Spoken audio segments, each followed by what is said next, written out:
আসসালামু আলাইকুম। এটা HP DESKJET 2130 একটা প্রিন্টার। মূলত এটা মাল্টি ফাংশন প্রিন্টার, অর্থাৎ এই প্রিন্টারটা দিয়ে আপনি প্রিন্ট, স্ক্যান এবং কপি করতে পারবেন। Colour print, colour scan, colour copy. তো এই প্রিন্টারটি আসলে হেভি ইউজের জন্য না, সাধারণ ইউজের জন্য এই প্রিন্টারটা। তো যারা মূলত অল্প কিছু প্রিন্ট করতে চান তারা এই প্রিন্টারটা নেবেন, আর যাদের একটু বেশি প্রিন্ট হয় বা হেভি প্রিন্ট হয় তাদের জন্য এই প্রিন্টারটা না। তবে এর স্ক্যানারটা অনেক ভালো।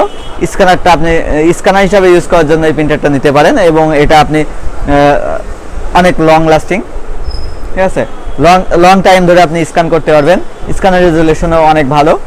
তো আমরা এই প্রিন্টারটা আজকে আপনাদেরকে দেখাবো এই প্রিন্টারটা কীভাবে সেটিং করবেন, বা এই প্রিন্টারটার প্রিন্ট কোয়ালিটি কেমন, স্ক্যান কোয়ালিটি কেমন, কী কী আছে প্রিন্টারের সাথে।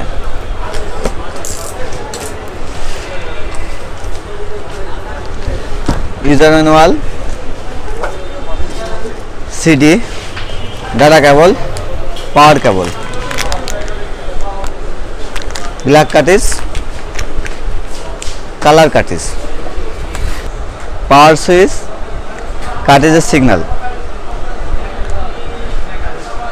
Colour copy, black and white copy, paper জামের জন্য এটা, পেপার জাম হয়ে গেলে এই সুইচটা, আর প্রিন্ট ক্যান্সেল। এদিকে USB লাইন, পাওয়ার লাইন।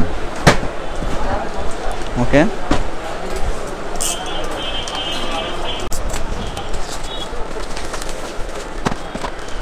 এটি ব্ল্যাক, এখানে ব্ল্যাক, এখানে কালার।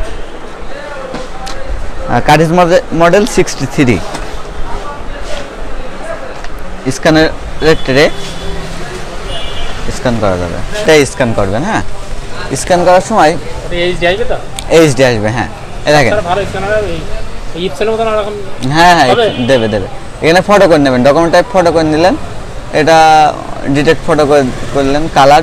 ঠিক আছে, এই দেখেন এখানে মোড়ে গিয়ে মোড় থেকে আপনি দেখেন এখানে আছে 200 আছে। আমরা সাধারণভাবে যেগুলো ব্যবহার করি বেশিরভাগই 300 থাকে, এটা শুধু 300 করে নেবেন। বেশিরভাগ মানুষই ফটোশপ থেকে স্ক্যান করে। আচ্ছা, দেখেন এটা এবার আপনার যতটুকু প্রয়োজন ততটুকু এখান থেকে সিলেক্ট করে নিতে পারবেন। সেটা তো আমরা করেই নিই। সেভ করার সময় এই একই সিস্টেম তো? হ্যাঁ, একই সিস্টেম। ডেস্কটপে সেভ করলাম স্ক্যান দিয়ে।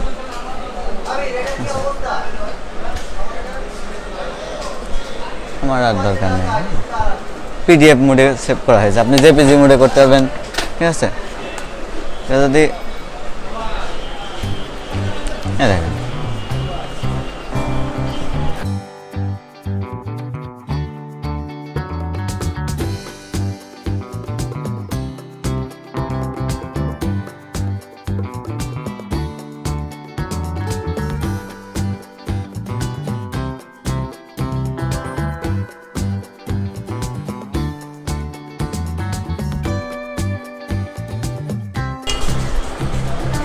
কালার হচ্ছে, ইয়ে দিলে আপনার ওই ব্ল্যাক অ্যান্ড হোয়াইট দিলে আরো দ্রুত হবে।